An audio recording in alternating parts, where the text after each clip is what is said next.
So I wanted to do a video on dairy, and there's often a lot of questions around, is dairy inherently inflammatory? Should I be consuming it? And a lot of this can actually come down to the type of dairy that you're having.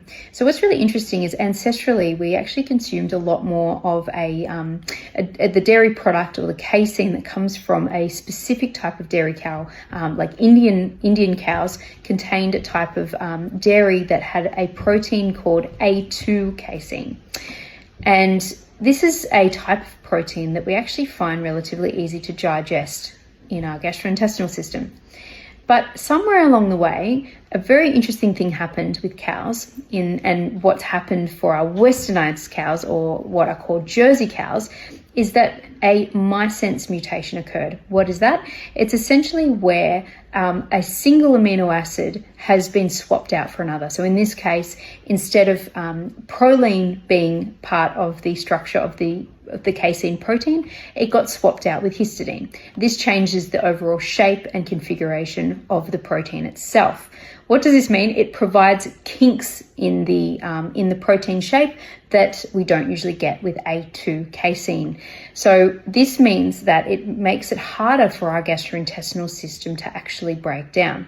So again, just to summarize, the difference between old world Indian cows that produce A2 casein and the, more westernized, hybridized Jersey cows is that there is a missense mutation in the casein protein, changing its shape and form. This makes it harder for us to digest. And because Jersey cows contain both A2 casein and the hybridized changed protein, which is A1, it makes it really difficult for our gastrointestinal system to actually break down.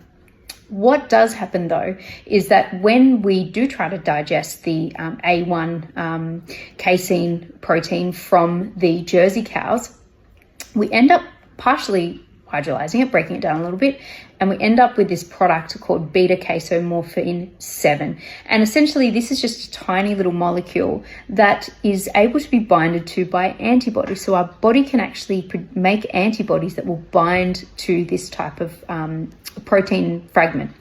And this produces an inflammatory response, much kind of like what you'd assume in, autoimmune disease, or if you are producing antibodies against a certain pathogen, you are going to produce antibodies that will bind on. This stimulates the inflammatory response. So you're going to get higher complement protein activation, higher chemotaxis of the white blood cells, bringing them to the area, infiltrating the area. You're going to have more histamine production. And we all know that histamine is quite a pro-inflammatory mediator, and more membrane attack complexes. So essentially what I'm saying is that this produces more pro-inflammatory state within our gut when we are trying to digest it. So in summary, when we consume the A1 protein, the A1 casein that comes from regular Jersey cows, we end up with this funny molecule that we can't break down properly, that our body ends up making antibodies against, which activates our immune system and therefore making the dairy quite pro-inflammatory. As opposed to when we are consuming the A2 dairy, which we tend to get from an older form of cow, Indian cows, they produce A1 protein, and this is the protein that we are able to digest better. Another thing that we need to consider too is whether or not we are actually lactose tolerant or lactose intolerant, and a huge portion of the population is actually lactose intolerant.